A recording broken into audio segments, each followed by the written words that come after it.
आज भेट दिली तुम्ही नेमकी आणि उद्या आंदोलन होतं यांना, त्या काय नेमकं पाठिंबा दिलाय, कशा पद्धतीने चर्चा झाली, काय करताय? आज संतोष भैयांना जाऊन जवळपास 77 दिवस झालेत आणि अजूनही त्या ठिकाणी कृष्णा आंधळे नावाचा आरोपी सापडलेला नाही. एवढं संपूर्ण महाराष्ट्राला या घटनेचं दुःख आहे. एवढी निंदनीय घटना महाराष्ट्राला न शोभणारी घडलेली आहे आणि जवळपास 77 दिवस होऊनही त्या ठिकाणी आरोपी आणखी अटक झालेले नाहीत.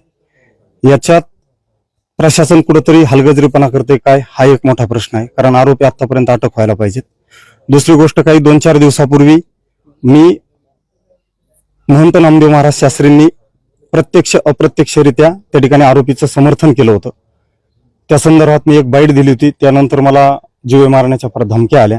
ठीक आहे, येण्यात हरकत नाही, त्या धमक्याला काय आम्ही घालत नाहीत. परंतु ह्या परिवारावरती एवढं मोठं संकट ओढलेलं आहे. मग ह्या संकटात प्रशासनाने कुठेतरी आज त्यांच्यावर उपोषण करण्याची वेळ येते, अन्नत्याग करण्याचं आंदोलन येते, ही कुठेतरी आणखीन लाजिरवाणी गोष्ट आहे. आणि म्हणून प्रशासनाने कडक त्या ठिकाणी आरोपीला म्हणजे फाशी होईपर्यंत त्या ठिकाणी आपली चोख भूमिका बजावली पाहिजे. आणि आज येण्यामागचं कारणच हे की मी 2 दिवसापूर्वी प्रसार माध्यमामध्ये पाहिलं की मस्साजोग ग्रामस्थ त्या ठिकाणी अन्नत्याग आंदोलन करताय, उपोषण करताय. अरे काय हे कुठं चाललंय महाराष्ट्र? म्हणजे घरातील एक व्यक्ती जाऊन, गावचा एक सरपंच जाऊन, जर त्यांना न्याय भेटत नसेल, 77 दिवस झालेत, ही महाराष्ट्रासाठी शोकांतिक आहे. म्हणून ते कुटुंब खचलं नाही पाहिजे.